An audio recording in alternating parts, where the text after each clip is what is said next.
You scoundrel, you. You know what Critical Hit is about, and you know it's not for kids. Content warnings can be found in the episode description.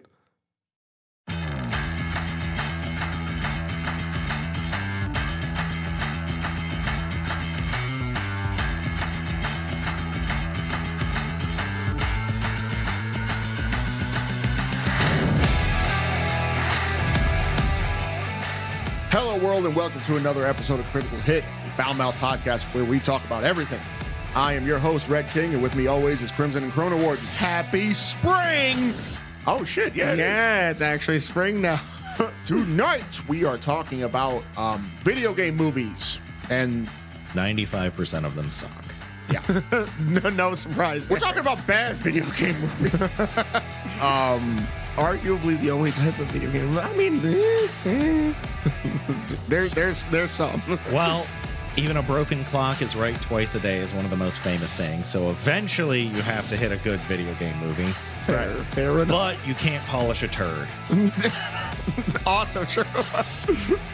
Are you guys ready? Yes. We are ready. We are Critical Hit, and video game movies, mostly bad ones, start now.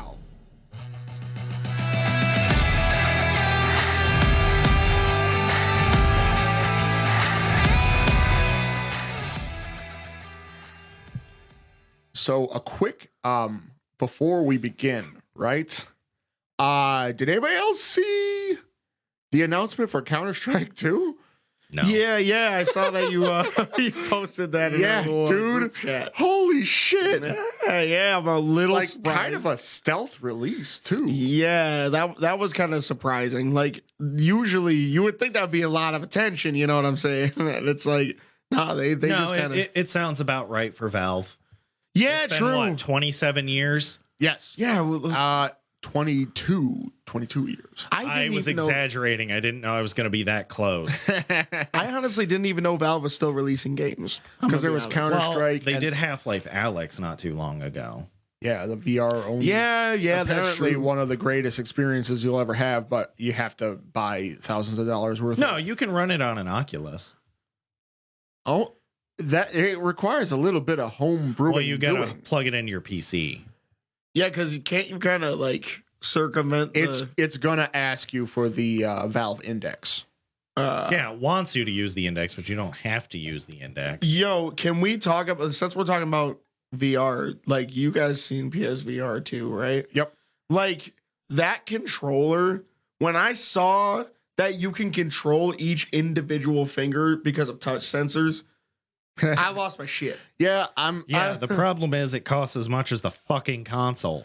Yes, that is true. Don't worry about that. Some of us are really shitty with money. Also, VR gives me migraines, so that's so unfortunate. Does not give me migraines. And you know, you happen to own a PlayStation 5, Red King. Yeah, it's gonna happen. It's gonna happen. Yeah. Your wife is gonna hit you with a chair.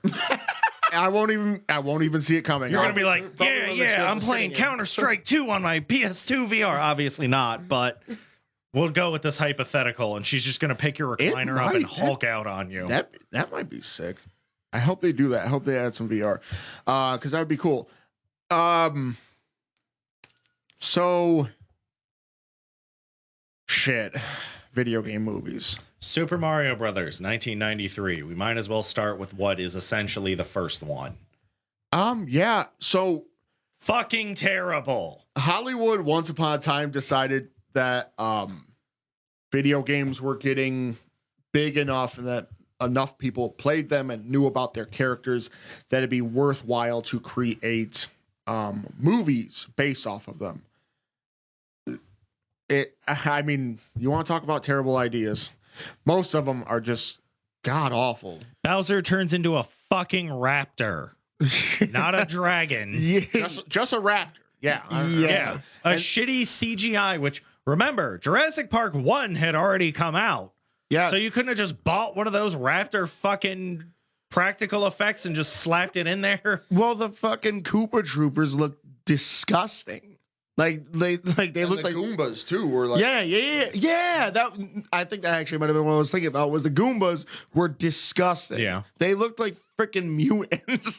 I'm like, no, that was we're in the podcast room. You can swear, it's fine. Well, yeah, I know. I don't know why freaking came out a little bit more naturally right there, but I'm gonna use karaoke. it. but you know that was freaking. Yeah, I don't know. Whatever. He had what's his name? John Leguizamo as Luigi. Yeah. Which weird. But funny thing about that though, because who starred as Mario? Bob Hoskins. Yeah. So they said of Who Framed Roger Rabbit fame. Yeah. I mean, kind of. That's he was knocking around in them weird fucking surrealist types of movies. Well, the funny thing, Who Framed Roger Rabbit is actually good. Well, the funny thing is he said that was the worst thing he's ever done in his career, and he said that the two of them had to be drunk every time they shot their scenes. In what, Super Mario? Yep. Oh, yeah, 100%. Every single, yep. And so I'm like, it makes a little bit more sense why you were like, all right, let me give this a shot. They had a prostitute in that movie. Yeah. Yep. That was like, like I just don't. So what I'm starting to kind of realize is that a lot of these movies were probably just generic concepts, just screenplays just laying around. Yeah. That they retrofit into being video game licensed. Street Fighter came out the year after. With Mr. Jean-Claude Van Damme. Yes. As Guile,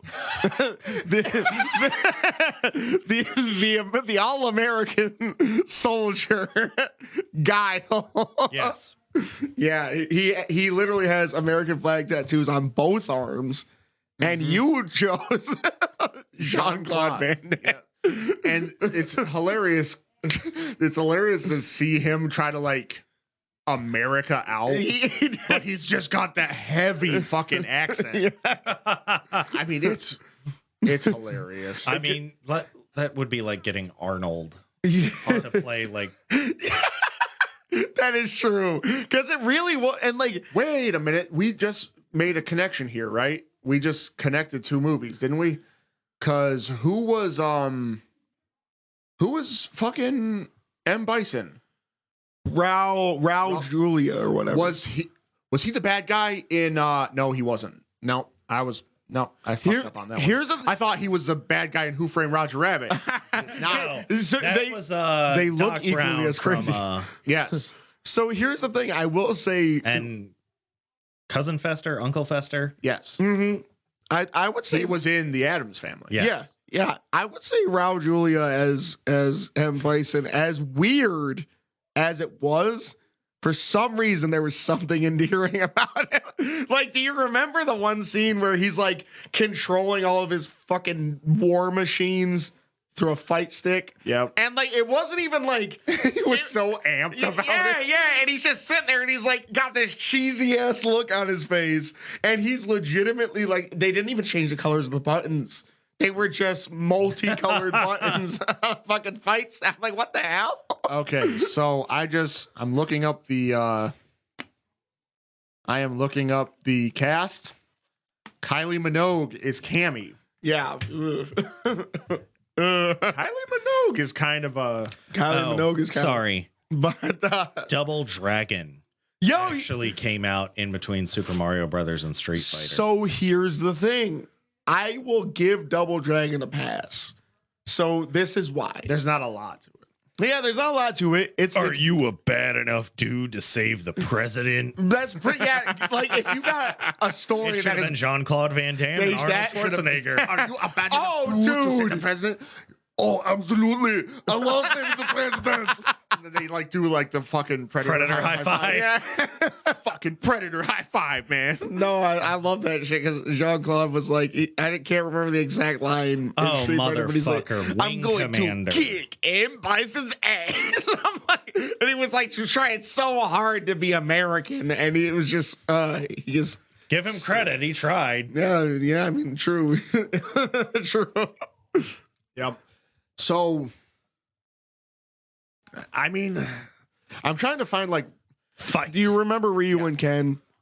Oh yeah. So the thing that bothers me about that is like it looked like they just found two random dudes and said, put this shit on. Because like they didn't even have muscles. They were fucking skinny. I was like, why are they so noodly looking? It's just Bob Haskins and John Leguizamo again. Like, wait a minute. Like, whoa. This is what we do now. Yo, that actually would have been We're amazing. just buddies in video game movies.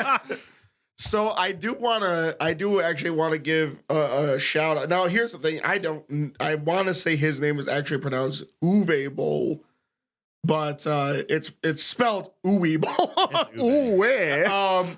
So this guy is responsible for a lot of video game movies, a lot of bad video game movies. He did the Blood Rain. Yeah, he did. He did Blood Rain. There's like 3 of those. Yeah. Yeah. He did Far Cry. He did Alone in the Dark. Damn. He did a So Alone in the Dark, right?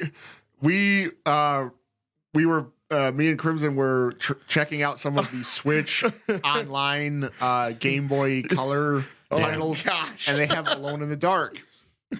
And that game, they tried to do it like the isometric, like Resident Evil. yeah. And the screen would flash all the way white. Yeah, it got so weird, and it would have this I almost jarring just dislocated my jaw from having to hold that in. Holy shit. On a Game Boy. Yeah, Oh, fuck. yeah. And he did House of the Dead. He did a House of the Dead movie. Whoa. So he actually did 3 Blood Rain movies. So I'm gonna argue, right? House of the Dead 1 and 2. You could have done really good because House of the Dead was fucking campy and weird to begin with. Yeah, like the English voice acting was god awful. Yeah, But those games were fun. Yeah, they were. You know, and when you look at this dude, it's like he took a lot of shots at video game movies, and all of them sucked really bad. Now the thing that surprises me is like he's just a horrible director to begin with. Like there's nothing he puts his name on that turns out good, but it's I find it kind of ironic that he Studios happens. go, oh wait, it's Uwe. But I find it kind of ironic he puts his he puts his name in the hat when it comes to generally the worst movies of arguably all time. Well, if you throw shit at the wall, you see what sticks. Yeah. Now, speaking of which, Postal, I was a little surprised about that because Wow. Yeah, so he made a Postal movie.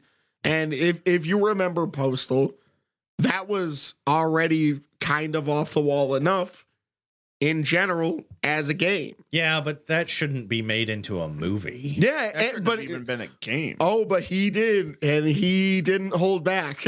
So there, I remember because it didn't have like the pissing in it and shit. Yeah, yep, and children actually get mass murdered in it, which ages horribly, mind you. But yeah, it was for all intents and purposes, man. Ooh-wee.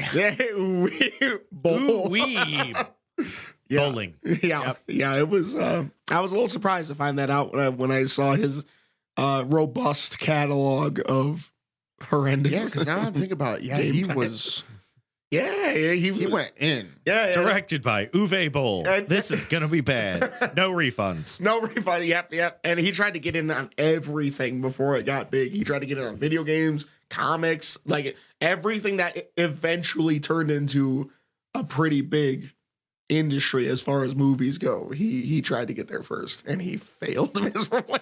Because we're starting to see it where it works out a little more often than it fails. Like, yeah. I haven't watched Last of Us yet. Whatever. But That's a show, though. I think kind of the longer format helps it quite a bit. Yeah. There are some of these, right? Because when you buy a game for full price, when it comes out, you kind of want to have your time with it. You want to be able to experience this and have it last. So as far as a format goes, video games are much longer format than movies. They're much longer format than full series. but that's because there should be some stuff to do. Yeah. And most of it, like, I'm going to point out that 2 Law and Orders have been running for 20 plus years. well, like Doraemon is like longer than that. Yeah. That is Detective Conan is yeah, longer Case than that. Closed is still running. Yeah. No One fucking Piece. shit. You're gonna go there. That was No, those are the longest running. One of the longest. Actually, it might inarguably be. Doraemon might be the longest running series of all time. Like in all of fucking human creation, it might be one of the contenders. The manga or the anime? Because I think Case Closed still has the record. The that's a might hard have one. to go head to head on that one. Yeah. So New segment. So I think We have a little debate at the opening. Oh, dude, we could bring something from our table. Yeah, we get the pop off card. Next thing you know, you need to go head to head. that's awesome. So Last of Us was a pretty good example. I think visually speaking, Halo to me was pretty good. Yeah, I think If they didn't butcher the story. so. That's So we were actually talking about this before we came up to record the episode, and that was that, like, it's so commonplace to be like they didn't stay faithful to the source material. They had Master Chief take off his fucking helmet. Yeah. it was like the first or second episode. Yeah, listen, It was pretty quick. Listen, You had to beat Halo 3 on fucking Legendary. So here's the thing. I hear you. I definitely hear you, and I definitely And agree. you didn't get to see him. I agree. I completely agree. He did that in the first game too. He popped off his helmet, and then like a weird I hate part of the cockpit of the ship, Yeah. like concealed his face. yeah, which not Convenient censoring. But this is what I'm gonna say. It can stray from the source material as long as it's just not bad. Like, the thing that gets me is that it's gonna detract if you stray from the source material in the first place. But if you do it and you do it in a horrible way, of course you're gonna get lambasted for it. Lambasted. Lambasted is correct. But Lambasted. look at him, he's a lambasted. This lambasted coming to my house trying to baste my lambs. I'm the only baster in this house. Yo, baste my lambs is about to be like a catchphrase of mine. Oh, I hope not. But no, I think, so I think that's going to be, once we start getting into our choices here, the common thread between pretty much every tie-in movie is that it strays from the source material at some point, or just never gave a fuck about it in the first place. So I have one that I've been weirdly obsessed with ever since I watched it. Right. I want to get into it, but I think before we do that, I do have a top 10. I would like to hear the top 10. It's Yeah. the top 10 grossing video game movies. Gross. And the amounts they made worldwide. This is going to be interesting. This sounds interesting. Okay. I'm Number here for 10. Resident Evil Afterlife. That was the worst fucking one. Well, wait. Wait. Afterlife, that was the one with the fucking coin shotgun. Think so. Yes, it was. And the dogs. Yes, it was. And they recasted Albert Wesker and had a fucking fight where he did the shadow whoop. Yeah. So that might not have been bad. Really? You're going to go with the coin shotgun as that might not have been bad? That was fucking horrible. The coin shotgun might not have actually worked in real life, but that shit was fucking cool. $300,228,084. Good deal. Damn, they did a good job. Good fucking deal. They made some fucking money. Mila Jovovich kind of owns Jovovich. that. Jonovich, she is a woo. Woo. All right. Lilu, man. Number 9. Yeah. Yikes. Fifth Element. Yeah. Mhm. Which is like, That one scene is so pointless in that movie, though. Ooh, it serves no purpose. They put her in the background just naked for like Ooh, a she's- mad ass long time. I'll watch it. I'll rewind it. Anyways, let's go. Let's check your hub history. Yeah, I was going to say you can find it on the hub. Number 9, Resident Evil, the final chapter. Another Resident Evil. Now that one sucked ass. Yeah, because they got rid of all the actual franchise characters. Yep. And they went and started doing that. It was all a lie thing. Yeah. Yeah.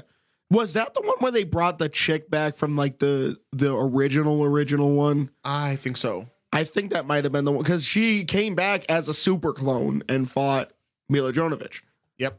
Yeah, I think that might have been that one. I could be wrong. My timeline could be completely fucked. But $312,257,250. so it wasn't that far off. No. Making the same amount of money. It's just like, we can make $300 million right now. You want to do it? Yeah. Press the button. Press that Resident Evil button. Number 8, Sonic the Hedgehog. Okay, so that's fair. Sonic the Hedgehog was a good one. I did actually like That was a good one. I have a theory about Sonic the Hedgehog. Share. Nightmare Sonic with the teeth. Yeah. With the teeth. So the whole thing You was, think it was a bait and switch? yeah, I think it was a bait and switch. I think it was created, meant to look like deliberately atrocious, Nightmare fuel. so that it would stir up controversy, and they would say, and they're lying, that they had to re-render all of those scenes from the ground up to redo the model. They did not. I'm willing to stake just about anything on the fact that they were lying. They were lying right through their fucking teeth. Well, Continue. Yeah. $320,954,026. Yeah, it's like a ceiling. 300 million is like the ceiling. Yeah. Listen, that one deserves the last or the bottom 3, all 300 million. So yeah, it just goes up from there. Yes. Number 7, Prince of Persia, The Sands of Time. Oh man, with Jake Gyllenhaal. Yeah. Jake Gyllenhaal as the prince. That's interesting. Okay, so He got a good silhouette in that fucking costume. That's the only thing. You're right about that. Here's the thing. I will give you this though, because if you look at the history of the Prince of Persia, the prince has always kind of been whiter than expected. Oh wow. They imported him. Yeah. So it kind of Technically, fits. he's not a member of the royal family until he's adopted. Oh. All right, continue. That one made $336,365,676. Still in that range. You're just waiting for that number. I'm waiting for that 400 million. I'm gonna shit my pants. Number 6, the Angry Birds movie. Oh my gosh. Oh, wow.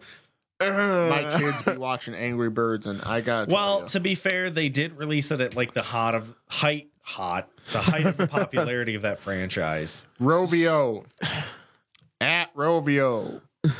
Suck my fucking dick. So First of all, those games were Angry Birds 2 was actually pretty fire. yeah, I was gonna say The first one was it doesn't hold up. I played it again.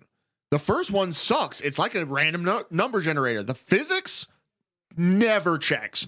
Make the same shot 700 times. And you want to know what? Shit's different every single fucking time. Yeah, that game was fucking boo-boo kitty, dog. I hate that shit. You're right about that. You're definitely right about that one. $352,333,929.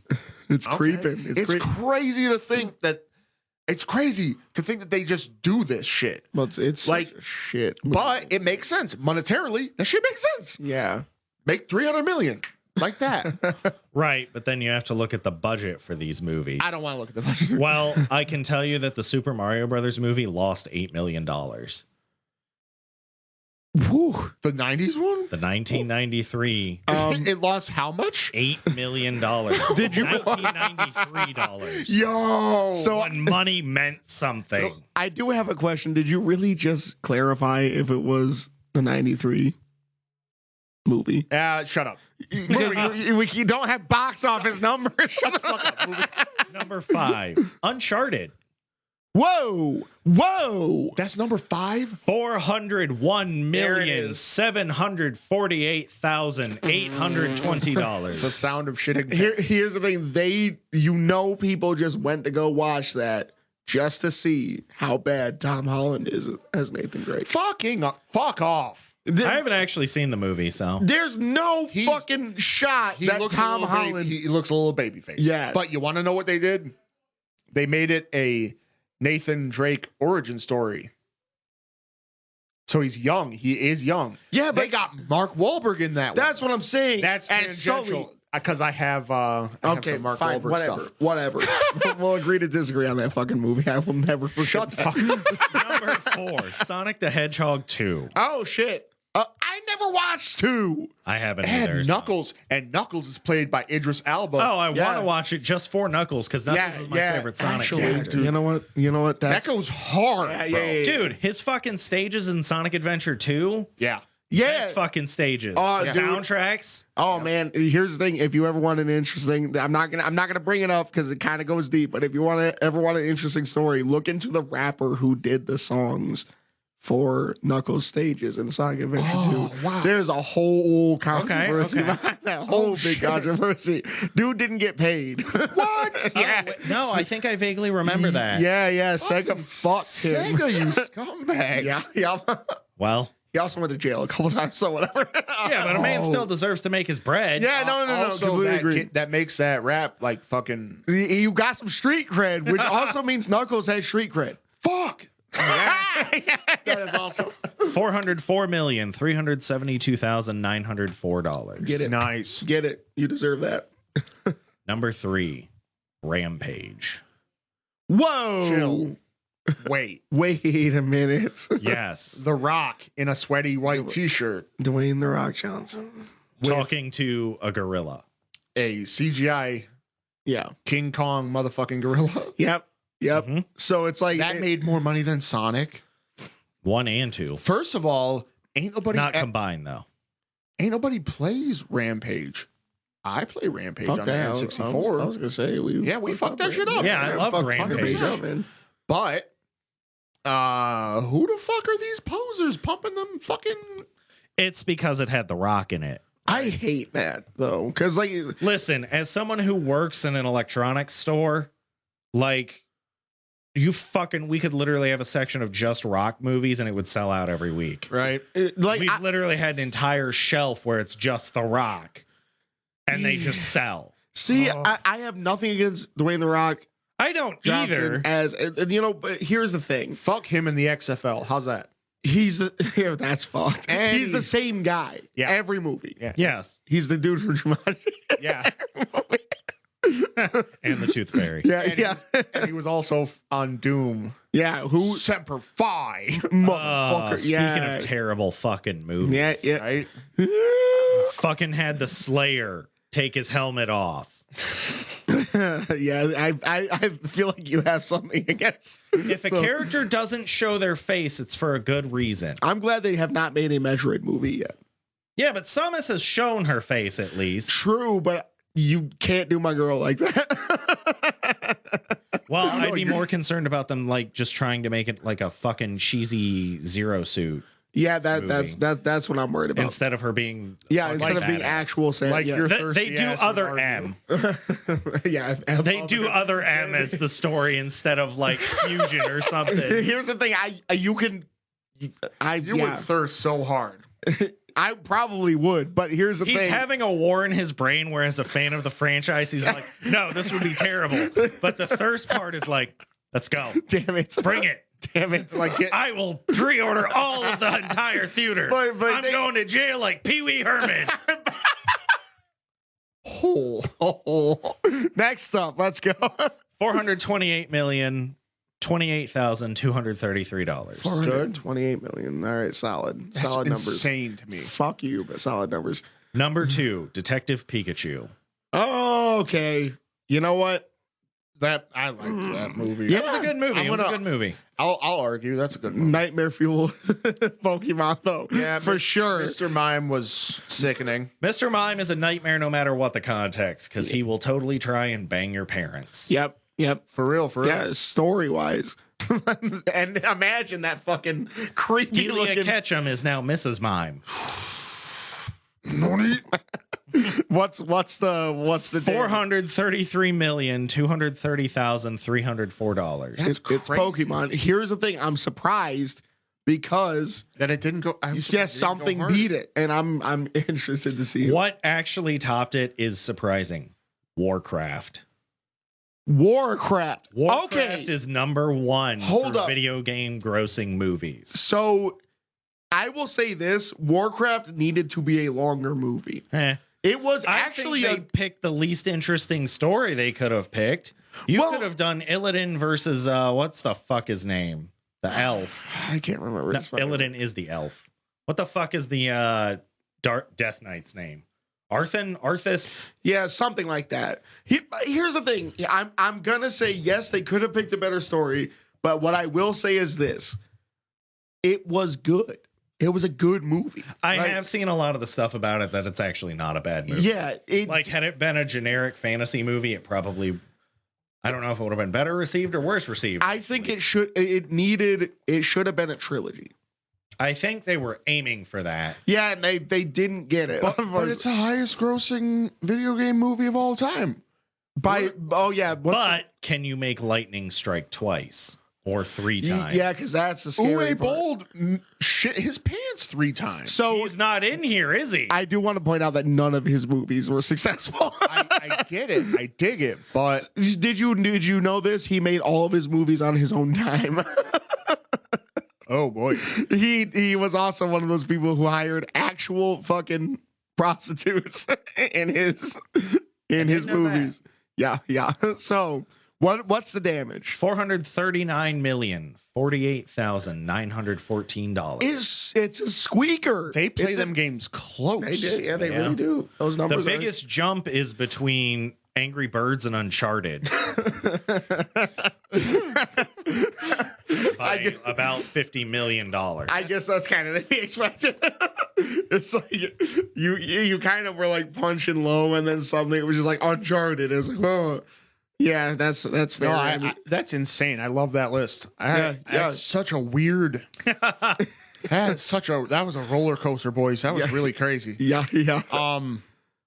But mentioning Uncharted has triggered my trap card because Mark Wahlberg is. You know how I tried to link Raul Julia to the wrong fucking movie? Yes. I'm gonna link Mark Wahlberg to the correct fucking movie. Allegedly. Oh, no. Here we go. Yeah. Oh no, it's for real because I was sitting there watching his fucking face. Wow. Oh Lord. One thing, a lot younger in this movie. Oh, I think I know what movie you're talking about. Go ahead. This is Max Payne. Yep. Oh, Fucking yeah. Yep. Oh, Fucking yeah. right, he was. I forgot he was in that fucking movie. Shit. So, Damn it. Next for Max Payne, Tom Holland. Yeah. Watch, motherfucker. Ooh. He's a younger Max Payne, though. Shut the fuck up. Directed by Uwe Boll. Yeah. Oh no, I just really liked what his ideas were. Like, shut up, boy. With Jean-Claude Van Damme as the villain. An American. so Whole American. let me run through a little bit of this, okay? Yeah. Directed by John Moore. You don't know him because he's directed a couple of movies: Behind Enemy Lines in 2001, Flight of the Phoenix in 2004, The Omen, where he directed and produced in 2006, Max Payne, the 2 years after, A Good Day to Die Hard in 2013, worst film in the series. He directed a Die Hard Yeah, movie? Wow. in 2013 after Die Hard kind of Yeah. Died IT hard. Now IT had Pierce Brosnan. Brosnan. Brosnan. Brosnan. Is it Pierce Brosnan? Yes, I I always stumble over that one. In 2016, that movie, it's just like a generic thriller movie. Don't ever call thriller generic. Written by Bo Thorne, who has written nothing else as far as I'm concerned. I have not been able to find anything on Bo Thorne. Probably a fucking pen name. So the crazy thing about Max Payne is it had a lot of fucking names in it, right? Mm-hmm. Obviously, Mark Wahlberg as Max Payne, Mila Kunis as Mona Sachs. Damn. I forgot she was in They there. had Ludacris as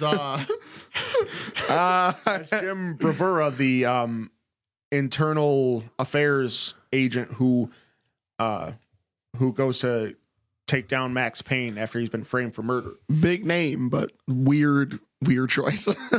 Chris O'Donnell from the 90s Batman movies. What the fuck? Okay. So Donald Logue as Alex Balder. He is Harvey Bullock from Gotham. Oh, okay. He's a really fantastic actor. Yep. And you want to know what? He gives way too much to this movie. Nelly Furtado played his wife. Furtado. I almost said frittata. Yeah, because that's a food item. They It's had a curry potato. Nelly's frittatas. shut the fuck up. Just So tassels on someone's nipples. hello.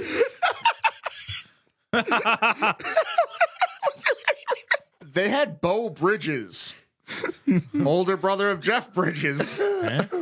And they had star power in this fucking movie. They clearly had some high hopes for it. So the movie's really weird. So they screwed up Max Payne's career. He's in New York as a cold case detective instead of the DEA. Mm-hmm. He was a DEA agent in the game. His, in both the movie and the game, his wife and infant daughter were both murdered. Mm-hmm. And in the game, it's a little bit different. Like, he becomes a DEA agent because the people who killed his family were high on a drug called Valkyr. That sounds like a fantasy drug. It's because it is. Yeah. Well, yeah. So in the movie, they made this really weird end around as to why his wife worked for a pharmaceutical company that was developing a super soldier serum called Valkyr. Oh, yeah. Of course. So, like, Captain America's on Valkyr. So they named, Max's daughter, her name is Rose, and she died. She's a very small baby, like meant to be fucked up. Yeah. They didn't even name his daughter. They didn't mention her name not once in the whole fucking movie. In the flashback, when in the fucking nursery, on the you put your kid's name on a plaque on the wall. It just says daughter. It says baby. Fuck. Fuck off. Like it's so disjointed and weird, right?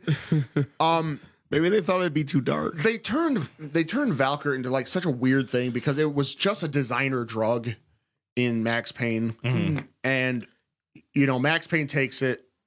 He's forced to take Valkyr in the game, and it puts him through this flashback and very vivid, horrible hallucination. Mm-hmm. Yeah. Of his family dying and stuff like that. But fucking bullet time. Yeah. So here's the crazy thing about this fucking movie. It takes Max Payne an hour to shoot somebody. It's Max fucking Payne. Yeah. So they don't do bullet time until like the final act, Min pain. there are several instances where someone's pointing a gun at somebody at point blank. No, it's maximum pain on our psyche. Right? Yeah, true. Psychic damage. So there are plenty of times where people have pointed guns at each other in the movie, all up until, but the first fight scene is Max against some fucking hoodlums in a fucking subway basement, right? Mm-hmm. Or bathroom. One shot goes off, and it's because the dude tries to shoot Max at point blank, and he turns the gun and fires it off into a mirror. And then he's like walking through the stalls and shooting at the doors while the one dude crawls underneath the stalls scared. Like, it's like really weird because it's a PG-13 movie. Oh yeah. And ain't nobody shoots nobody until like the final act. And it's insane. That's the same shit that happened in Mortal Kombat. Same exact situation. Yep. They so Valkyr being the I thought they fatalitied people sooner than that. I think they had one actual fatality. Wait, are we talking about the 1995 or the more recent one? 1995. No, they killed people left, right, and Goro center. Gets fatalitied. Kano gets fatalitied. Yeah, but it's like weird. It's like censored, and there's a certain limit. You know what I'm saying? There's a number of times. Doesn't she like kick Kano's head into his chest? Whoa. I think that's an actual fatality in Mortal Kombat. And I don't think that happens in the original movie. So Donald Logue's character, Alex Balder, dies before the 30-minute mark. Fantastic actor. And his one scene, because early in the movie, Max is trying to track down a lead on his wife's killer. Mm-hmm. And they keep saying your wife's killer, not your family's killers. Your wife's killer. Well, clearly baby wasn't important. Yes. yeah. Didn't even give her a name. He tracks down his informant, and his informant leads him to this prostitute, and the prostitute steals his wallet. And, Uwe Boll directed this, right? You'd think. It was a really awkward scene, right? Because like he's talking, she somehow convinces him to take her to his house, and he's trying to talk to her, and she slinks away into the other room, and when he comes into the other room, she is laying on his bed naked really quick. She like undresses really fucking fast. She has tearaway clothing and and nothing else. And like he's like, nah, man, this was mine and my wife's room. And then the chick goes, you can call me by her name. And I was like, that is not. That is psychotic. Yeah, that's not sexy at all. That is fucking insensitive and absolutely psychotic. You owe me money now. Yeah. He kicks her out, but not before she steals his wallet. And she gets murdered. Good. And that's what kind of sets the whole stage for Max to kind of like, he breaks away from the police force because now he's wanted for murder. And it's like really weird. Valkyr is a super soldier drug, but it only worked for 1% of the people. And for some reason, the people, they would freak out on Valkyr and then they'd grow wings. And they didn't really mention how or why. The one dude who was a Marine, he was like the 1% of people who actually turn into a super soldier. He, in the final act, beats the living shit out of Max for a little bit and then gets shot, not by Max, but by Bo Bridges' character, BB Hensley. So Bo Bridges is BB in this movie. Bo Bridges Hensley. And then he reveals that, I was the one who was behind the whole plot to sell Valkyr as a party drug. Like really low level shit. Like you could be selling it to like other countries to, raise fucking crazy armies or, umbrella rules or some shit like that. But no, he was like, it's going to be like the fucking next ecstasy. Yeah.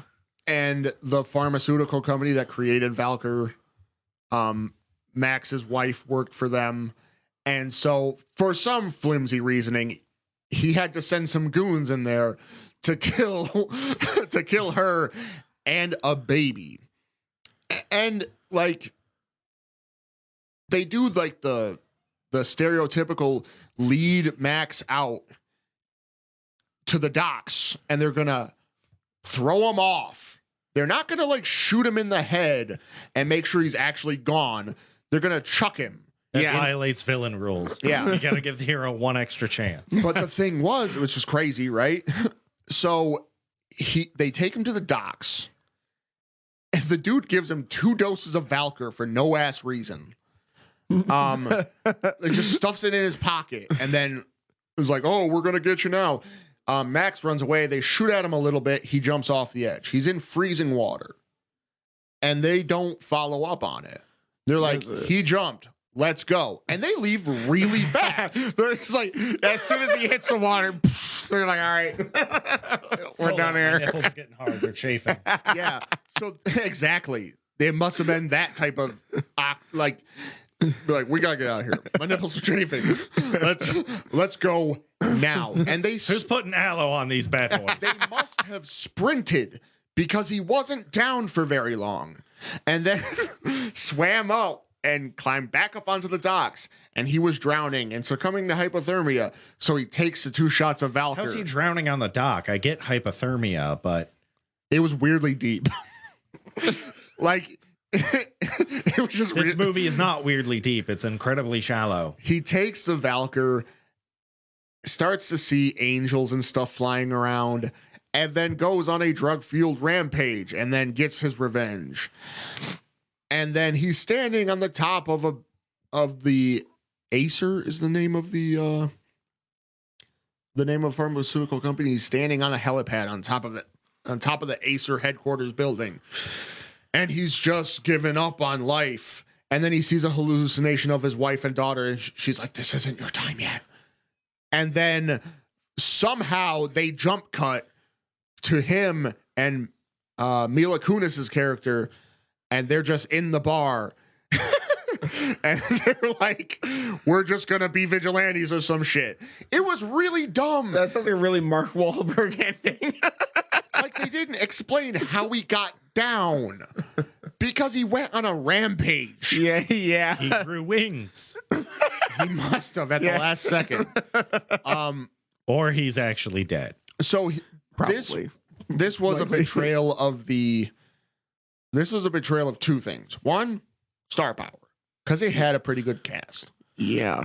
2, it was a betrayal of the source material really, really egregiously, because Max Payne, the main character of Max Payne, a video game where you shoot people and jump slowly through the air, did neither shoot anybody or jump slowly through the air. His 1 bullet time move was a really awkward behind the back bend with a shotgun.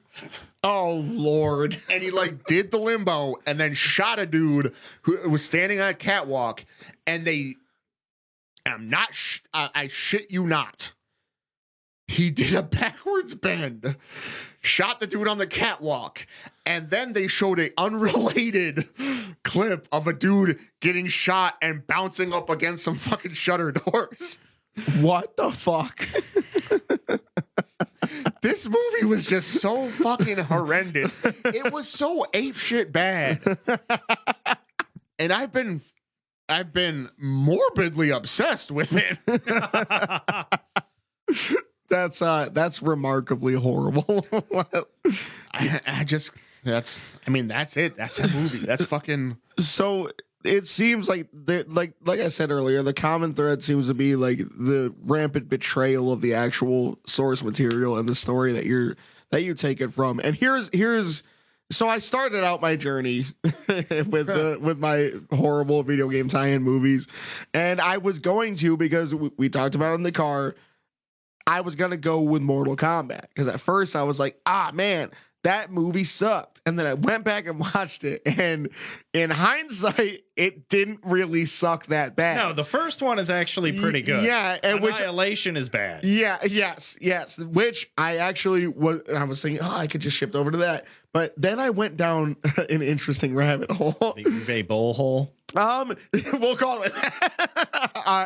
It's the fighting game movie rabbit hole. Oh, Dead or Alive is going to be on this. Dead or Alive is definitely going to be on this, because remember when they were going to make a Dead or Alive movie and it turned out it was just Charlie's Angels? Charlie's Angels full throttle. Yeah, because literally minus Cameron Diaz. Yeah, which, come on, you can't really like, come on. But also, I'll go over this real quick, because this is not the movie that I was going to talk about, but I will say this: in a movie based off a game that's pretty much just all hot anime girls fighting, they casted some fucking uggos in this movie. Oh, damn. Now, shots fired. Now I'm like, and I'm looking at Kasumi, right?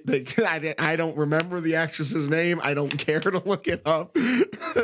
She had like the Tila Tequila sharp ass face, just gross cheekbones, just like, I'm like, this is now.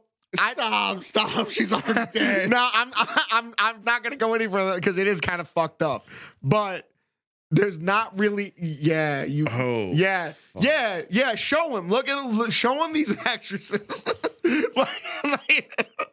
This is the shitty part about that. Jamie, what's her name? Jamie Presley. She's from My Name Is Earl. Yeah. She was great in that one. She was great in My Name Is Earl. Yeah, but that doesn't really translate to Dead or Alive. The girl that played Kasumi is like one of my favorite characters in the first Sin City. Yeah, good for you. She's ugly. I didn't say I liked her for that. She's just running around killing people. I mean, fair enough. I'm sure there's fine examples of other shit that they would have been perfect for, but not for fucking poster models fighting.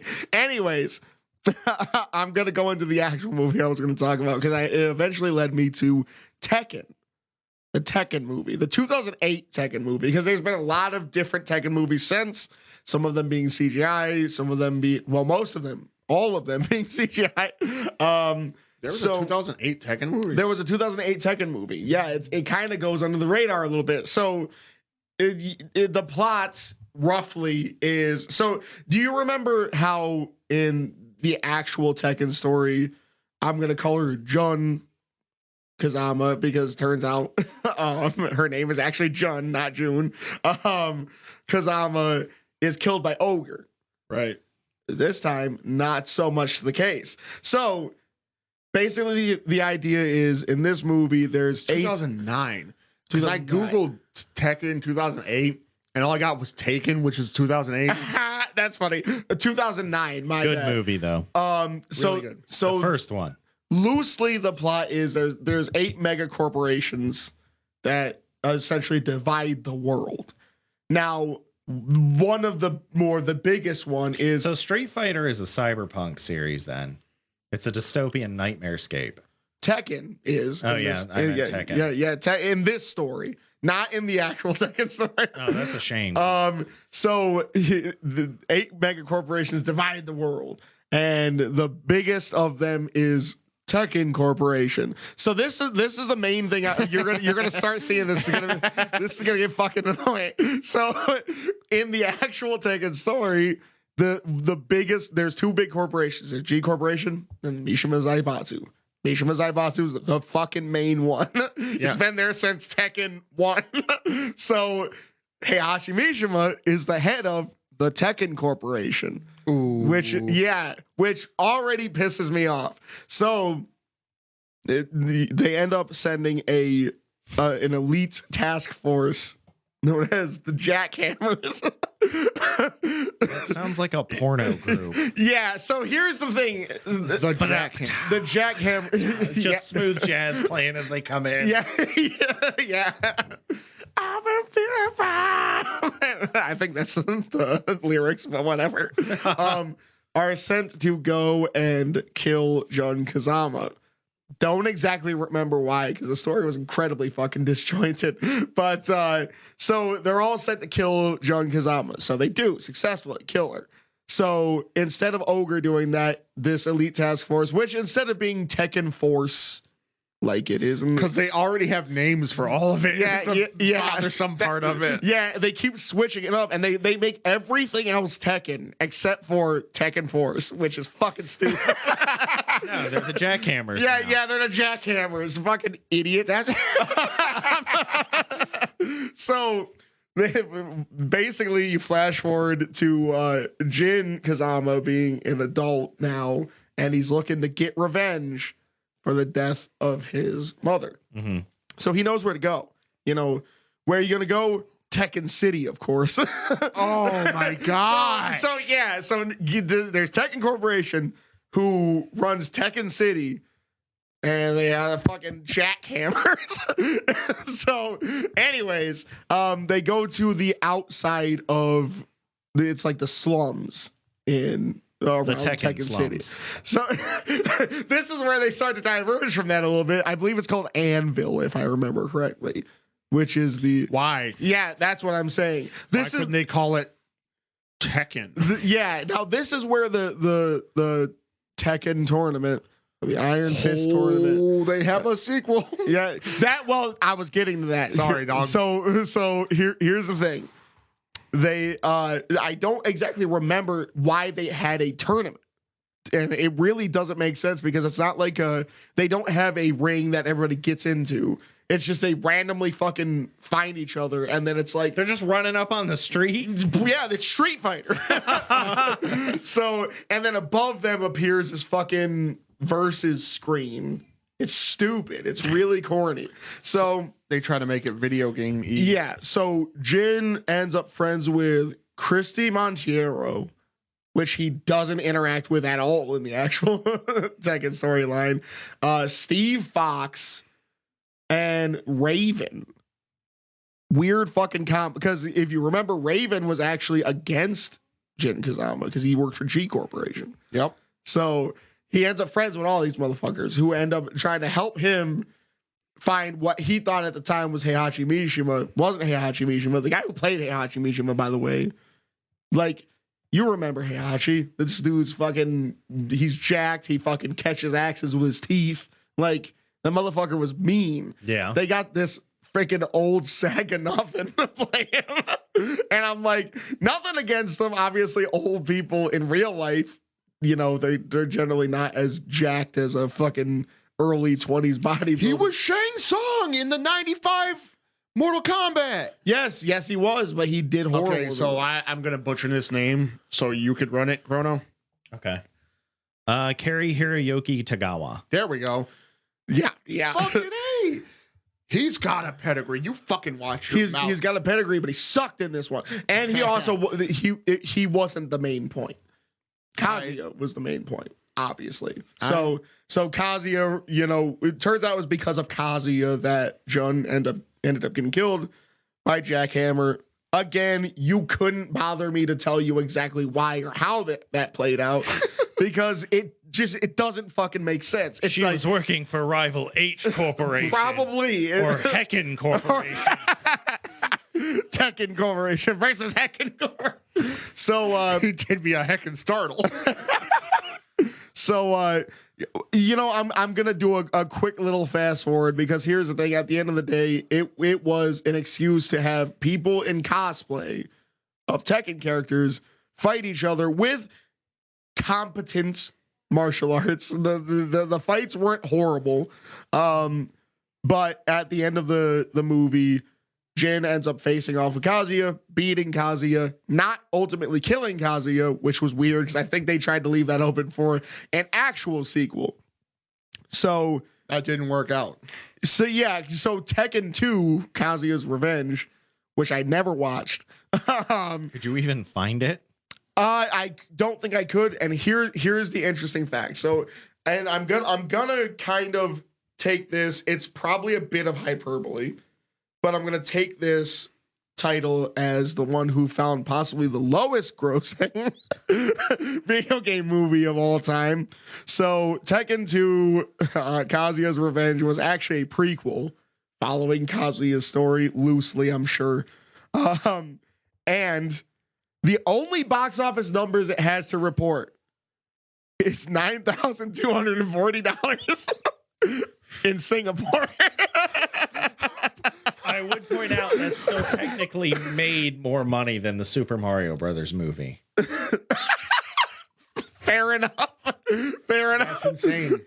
Because that movie lost $8 million. That is true. That is true. Yeah, that is the only box office numbers that they have to report. They paid $5,000 for the movie. Yeah. That is insane. Yeah. Oh my Lord. So, and there's a lot of divergences. There's a lot of characters who just don't get any attention. Like, Paul Phoenix, fine example. Be a big character through all of Tekken forever, even in the most recent Tekken. In Tekken 8, he's still there. They fucked his hair up bad in Tekken 8. They really did. He looks like a Karen. He does. He does. And they He's kind of Darren. Oh shit. They brush over a lot of characters. A lot of characters who had nothing to do with each other, for some reason end up running into each other and becoming friends, like besties and shit. Mm-hmm. Like, again, Christy had nothing to do with Jin in any form of the story. The one thing that was remotely accurate, Nina did try to assassinate Jin. That's what she does. She assassinates anybody who she's put against, which is usually somebody with the last name Mishima or Kazama.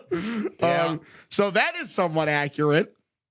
But aside from that, you had Yoshimitsu trying to kill Jin for no plausible reason.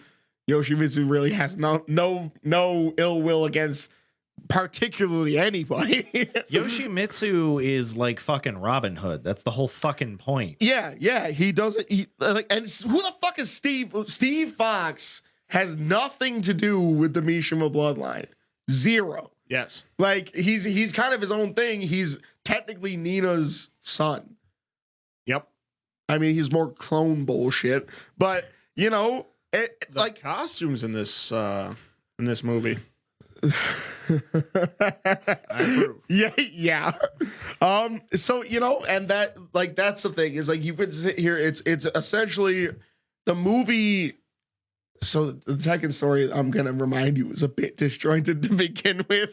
So and that's the thing is that I think when it comes to adapting fighting games into movies, it's not really it's a tough sell because there's usually not a lot to go on to begin with. Yeah. But for you to go with something that by that point had 5 games worth of story, because I think Tekken 5 was the newest one at the time. Mm-hmm. And I'm going to say 5 games loosely because there's fucking spinoffs and all that, but I'm not going to go into that.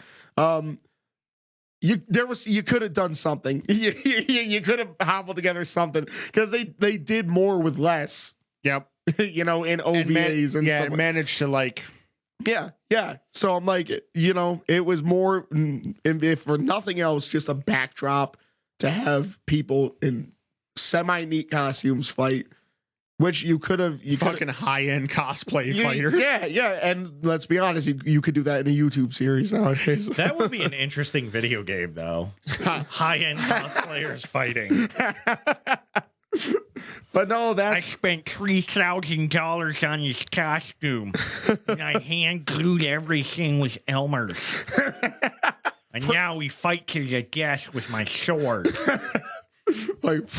Please, that foam.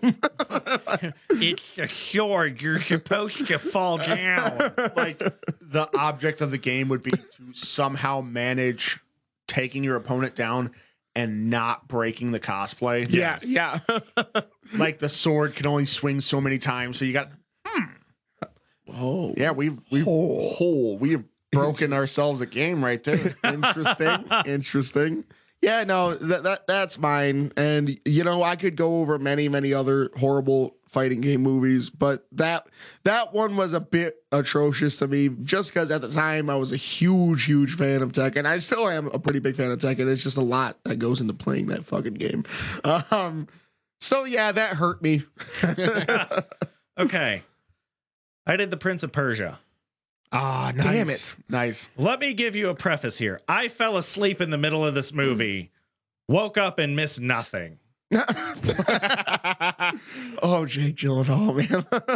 No, so like he's not a bad actor, right? He does. So a couple of things about this movie. One, you can tell when the stunt double's in there because the face is like just they didn't do good like cinematography there. Right. The fight scenes are well performed and everything, but there's a couple problems, right? It's called the Sands of Time. The biggest mechanic in the first game is the fucking dagger that lets you rewind. Right. He uses it like twice. This motherfucker. The rewind mechanic happens a total of like 5 times in the movie. One of them at the cinematic climactic final fucking fight. Which of course they would have to do that. Well, I don't care about fucking spoilers for this 13-year-old movie. Oh, yeah, for sure. Run it. But it's him and his uncle because his uncle plotted to assassinate his dad. Blah, blah, blah. Fucking jealous, petty, Scar level Lion King Hamlet bullshit. Yeah. Literally. And they stab it into the fucking crystal that actually has the Sands of Time. And it opens up a butthole vortex. And everything he witnessed in the movie gets rewound to the point where he gets the dagger. And then he confronts his uncle. And then his 2 brothers help him kill his uncle. So most of the movie basically ends up being a dream sequence.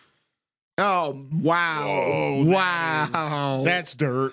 Okay. That's fucking dirt. Here's the thing. There's so many opportunities you could. So do you remember in the first Sam Raimi Spider-Man where like Spider-Man's first getting used to his powers? Yeah. They should have had a scene like that with time rewinding. That would, because here's the thing. Well, that's the first 2 times he uses it. Like the princess that he ends up marrying at the end of the movie. It's like she's trying to stab him. He presses the button. It rewinds. Then she cuts him and he's like bleeding out. He presses it again. And then he's used up the sand in it. Fuck. So here's the thing. That is stupid. That also goes to show that my level of screenwriting intellect is about the same as the one who wrote that. Fuck, man. Damn it. I thought I was thinking outside of the box. Here's the thing. Did he do any parkour? Yeah. So here's the thing, right? There's a lot of like him running on like poles sticking out of walls and shit. So like a lot of the cinematography in terms of like fight scenes, it's good, but it's bad because you can tell it's the stunt double. So, But if you're willing to suspend that disbelief. Like, so, okay. One of the problems though is that, so you know how when you do the eagle vision in Assassin's Creed where you're on the pole sticking out and it synchronizes? Right. They have that fucking scene in this movie. oh, wow. Yeah, because this movie came out in 2010. Now, technically, Prince of Persia the original game came out before Assassin's Creed 1 Yeah. because it came out on the PlayStation 2. Assassin's Creed came out on the Xbox 360 and the PlayStation 3. Which they did have an Assassin's Creed movie. Starring Michael Fassbender. That's right. I forgot about that, where they fucking fucked up the Animus. I remember that. Yes. Animus was like It's a weird fucking robo arm that's just slinging this fucking dude around like a rag doll. It's just fisting him. You know that one episode of South Park where they send Butters to the doctor and he just gets sodomized intently by the machine? Well, intensely. Intently. I'm sodomizing you intently. Oh. Damn. So Butters gets violated in that episode. Butters he's like the No, it's like the worst. It's worse than anything that ever happened to Kenny. that series is fucking rough, man. They do our boy Butters bad. fucking bastards. poor Butters. Wait. That just got me thinking. does the South Park movie. Now I get that it came out like decades before the video games did. Well, no. Can we start counting that as a video game movie? There was actually a South Park game on the Nintendo 64. Oh yeah, I forgot about That that. came out before Bigger, Better, and Uncut. Oh, that's fucking right. Because the snowball. Yeah, you pee in the thing. snowball and Yeah. you fight the turkeys and shit. Funny ass game. I forgot about that. Yo, here's the thing. We need to do a real play of that. I mean, I would rather do Stick of Truth or Fractured Butthole. I mean, I think we should do either one of those, but just for something goofy. Well, because the 64 South Park 64, I think is what it's actually called. It did have like multiplayer. Yeah. And That's lines what I'm I still saying. quote to this day are the Terrence and Phillip dolls, which are, I will fart on your head. I shit on your grave. And they were the ultimate weapons in the game because they just exploded in a cloud of gas and it would just kill everything. But you also had the alien ray that just made people start going, I like to sing about the Moona. Oh, really? Yeah. Yo, That is crazy. so real play of the South Park 64. Right. That's killer. So We can't do that on audio only, though. Big things. Yeah. So here's the thing. The thing that got me about because the Prince of Persia eventually kind of turned into this weird campy thing. I don't know if you played, like, it was the last one that they, I think the last one that they had before they stopped making Prince of Persia games. And it was just Prince of Persia. And they had a weird, like, mechanic between you and an escort person. Yeah. And it was the prince was voiced by Nolan North, and he was white. So the thing about Jake Gyllenhaal's Prince, that's kind of the vibe that he gives me, is Nolan North's Prince. So I mean, he at least got tan for the movie. true, fair enough, but I don't. It's still because he's got a very Don't they call that like appropriation or some shit? oh jeez, Whitewashing, yeah. he's got a very white face. How can I put He this? has a very Anglo-Saxon. Yeah. We'll go with that. That's a good way to put it. On a scale of 1 to as fuck, how would you rate your Anglo-Saxon? Jake Gyllenhaal. Yeah. No, I always was kind of interested in giving that movie a shot. That's on but Disney Plus. I mean, I don't think it's a bad movie. This is going to be a little bit of a funny pun, but I'm going to forget it to the sands of time. I hate you. Listen, we'll take it. He should have rewound more, man. The Sands was the shit, dude. Yeah. Like that. Man, they should have had him do some dumb shit and just rewind it. He should have. He should have fired off early and rewound to give it another shot. Damn. Well, so he uses up the first two things of sand, right? And then Princess Tamina, who he's traveling with, has a vial of it between her tits. And he's just looking at him like, just fucking drooling. And she's like, you looking for something? Yo, listen. Yeah, they could have. Like, They you fucking slack-jawed idiot. and I think that's kind of the power behind, something like, because the Prince of Persia has had many versions of, like, it's stupid, grim, dark, serious, or kind of goofy. I mean, I think the actual first game, The Sands of Time, is probably the best one in the series. Yeah, I would. Was like they turn Prince Destin into a fucking like demon in one of the games. Yeah, that and was you go the like Warrior Shadow Within. More, Yeah. Shadow Form, and shit. Yeah. And then he would get fucking chased by, what was the thing called? The Haka or something like that. I don't know. Some weird shit like that. And then fucking I stand alone. yeah. Godsmack. And you're just fucking booking it from this instrumental version. Yeah. I'm like, it was so just try hard and it hurt.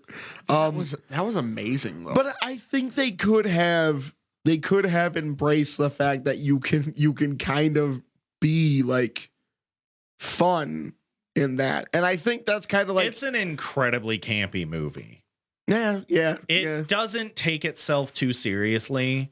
Which is probably why it's not necessarily like the most hated. Well, so on IMDb, it has a 6.6 out of 10. So it's actually not. It's technically an above average movie. Yeah. And like I said, I don't think it's bad. It's just I'm not going to remember it. So the funny thing is when you talk about the cinematography and how like the stunts, you can clearly tell it's not him. So I saw this thing and it was, I'm pretty sure it was in Bad Boys, I want to say. That's a fucking poll. Okay. So here's the thing. They had a scene where I can't remember Will's character. I can't remember his name. But he was supposed to be driving a car, right? Mm-hmm. And so this car like pulls out into the scene and it's like a front-on shot of the car. And if you pause it and you zoom in, there's this old white guy driving the car.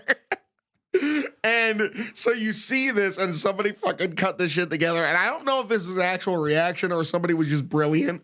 They fucking cut this shit together on TikTok where like you see that scene, it pauses and it zooms in. It's this old white guy and Will Smith pops up and he's like, you weren't supposed to see that. That's fucking hilarious. So that just reminds me of there's a scene actually like that in Taken. Really? Where he drifts around the corner and is like driving downstairs. If you pause it, you can actually see the stunt driver's helmet. That is that is so bad, man. They didn't think about that with the advent of HD. Well, the problem is that it's a second of footage. It's easy to miss if you're editing. Yeah. true. So I'm not going to be, it creates funny moments and you talk about them in the future. But I mean, one, kudos for making your stunt driver wear a helmet. That's important. Yeah, right? yeah. At least you're taking So at care least of they them. have, if nothing else, that stunt driver couldn't be like, they didn't give me a helmet. I'm like, haha, I fucked up. There's proof. Yeah. Thanks, editor. They were just trying to like make me look very picture perfect to the no dude. I paused it right here. Right fucking here. No, I do find that hilarious. So like you just talking about that made me think about that. I'm like, dude, like So it's one of the reasons Spaceballs is one of my favorite movies, right? Because they get to the point where they capture the characters and he's like, you idiots, you captured their stunt doubles. That's amazing. Because like you sit there with these video game movies and you can pick them apart like any which way you want. I think when it comes to these particular types of movies, it's easy, but it's also hard because the easiest way to figure out the source material is just to play the game. Right. Yeah. And these games, they don't take long to finish. Like some of them are crazy. Like I would never try to make like, I don't know. What's a game that's got like a Mass Effect. It would be kind of hard to try to cram that much lore into even 3 movies. Yeah. They would have to do a TV show if they ever do Mass Effect. Yeah. Mm-hmm. And I think Kind of like with The Witcher. Yeah, because that was the one thing is Henry Cavill. I don't know if it's Cavill or Cavill. It's Cavill. I don't want to talk about The Witcher. So here's the thing. I don't want to talk about it either because it's very fucking weird now because you have Liam Hemsworth taking. I don't even necessarily have a problem with that. The biggest problem is that like it's come out that like everybody was kind of annoyed that Henry Cavill was like, well, let's stick to the source material. Yeah. But that's the whole fucking reason he agreed to do the series. Yeah. And that's the the whole reason director started changing stuff from the books and shit. Yeah. That's why he left. Yeah. Yeah. So- And that was one of the biggest things because the original idea behind The Witcher was to do a film. It was going to be a Netflix original film. And that's what Henry Cavill said. He's like, I don't know how you expect it because he is going off the novels. He's not even going off the games. Yeah. He said, I don't know how you're expecting to cram 4 or 9 novels worth of content into one film. Well, technically, from what I understand of the Witcher canon, the games actually take place after the novels. Okay, so That's yeah, insane. So there's even more lore to stack on top of that. Well, so it's like after, but it's also tangential because they don't necessarily have anything to do with the novels. Yeah. Okay. So that's kind of the juxtaposition, right? Because it's easy. There's a lot of the people who will be like, oh, it doesn't look like that. You're not going to make, for instance, you're not going to make real humans look like Kasumi from Dead or Alive. Yeah. That shit's impossible. that doesn't work. So you have that's a lot of back problems if you do. So like you have to kind of lower your standards to that end, but also when it comes to the source material, it is not hard to consume a video game as source material. Yeah. Like it's really weird. Like it's that give and take. People look at it with a lot of scrutiny. Same thing with like when they do the live action anime adaptations. Wow. A lot of them suck. Granted, they do, right? Because a lot of the shit that they do in animated media is really hard to reproduce on film. Like wire fu can only take you so far. CGI can only take you so far. You might as well just make a CGI movie. Yes, but Dragon Ball Evolution still should not exist. Completely agreed there. Yeah. You ready for a hot take? This might be a hot take. I have a newfound respect for that Death Note movie, the Netflix one. Okay. So here's the thing. I'm gonna go into this because it's kind of related. So when we're talking about respecting source material, I think you can also respect the source material in the way that if you're gonna do something different, don't do something different because you were too lazy to indulge in the source material. Mm-hmm. Do something different because you chose to do something different. So just quick tangent here. You know, one of the funniest live action Death Notes, it's one where L actually wins. Yeah. Yeah. That's one of the most beloved ones. There's actually a novel too where L actually wins. That's wow. Yeah. So, but here's the thing. And if you look at it like this, Light Turner is not Light Yagami. It's not supposed to be. Completely different character, was meant to be a completely different character, was meant to appeal to a completely different demographic than Light Yagami did. Now Light Turner, is he related to Timmy Turner? Timmy Turner. You ran over for a bone. Fairies. Oh. But no, I think when you kind of look at it like that, and you look at it like, this is like a retelling of a story. It wasn't them trying to do the same thing. Because I do think that there's a certain pitfall that you fall into when we talk about the restrictions of live action versus anime or live action versus game, that sometimes you are simply not going to reach the same level that the source material did. Then they should have changed the title. They should have made it a Death Note story. I do come up with a different header. See, we went ahead and saved everybody's asses. Yeah. Now they can release whatever bullshit they want and be like, a Max Payne story. Well, you still have to get permission to use the source material. So Harada from Tekken, he actually said that they didn't get his fucking go ahead to do that movie. No, which is probably why a lot of the shit's weird. And probably why they're not doing it anymore. International copyright's gotten a lot stronger. Yeah. Word, it probably has. So you know what actually got good praise? The Netflix Death Note from the creator of Death Note. Oh, yep. He actually. I didn't like it though. I might. So my problem with Death Note intentionally as a story is that it's a contest of ego. Yeah. They're literally L and Light are the exact same fucking person. yes. Like L could have found the Death Note and become Light just as easily. Yeah, because he has that same cut to the chase version of of justice where Well, they're both just psychopaths. yeah. That's it. Different versions. Yeah, you're right about that. I tried to explain that a lot harder than it actually fucking was. I'm like, yeah, they both have a different concept, and yeah, they're just fucking assholes. They're psychotic assholes. But I think the key is, at the end of the day, respect the source material. And I'm not saying that you have to retell it to a T, but respect it and know where it came from, and don't sit there and butcher this story that you're trying to tell or retell or whatever it might be, because you're lucky enough to have the ability to take this IP and do something Like, with did it. the Full Metal Alchemist live action thing that's on Netflix, did they even do Show Tucker? I don't remember. No, they didn't. So you're not going to have the most fucked up character in the series. Well, they have a second movie. I only watched the first one. I never watched any of them. I watched the Bleach live action too, which, here's the thing. I'm not going to go too much farther into these because I think that could be an episode. Yeah. Okay. But I think at the end of the fucking day, if you're At the not stroke of 11:59 p.m.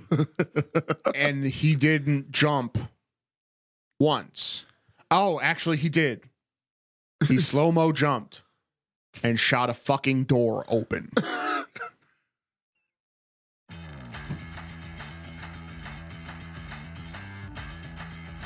And with that, we have reached the end. Thank you for listening. We are Critical Hit. Movies probably shouldn't be made at all. Shit. Goodbye, Hollywood. Hello, Sundance. Ooh, listen, they got some good ones. They got some nasty ones. They do. There's some fucking degenerates in Sundance. We are on. And yet somehow still less pedophiles than Hollywood. I would argue. Actually, Yeah. Yeah. fuck you, Hollywood, you pedophiles. That's right. That's the hard line. We just drew it. Yeah. Come find us on Google Podcasts, Apple Podcasts, Spotify, iHeartRadio, Pandora, everywhere you find your favorite movie dunking and Hollywood hating podcasts. Find us at Twitter. Find us on Twitter. Wow, I'm an That's idiot. probably a channel on the hub. Hit official. And we will be fucking dunking on Hollywood there, too. New episodes every week. Keep tuning in for shit like Super Donks and D&D Railed and all kinds of different shit that we will continue to make regular installments in our podcast. Yes. Look out for it. And until next time, the end? Question mark? Keep an eye out for that Uwe Bowl. Critical Hit. Yeah, they won't get sequels.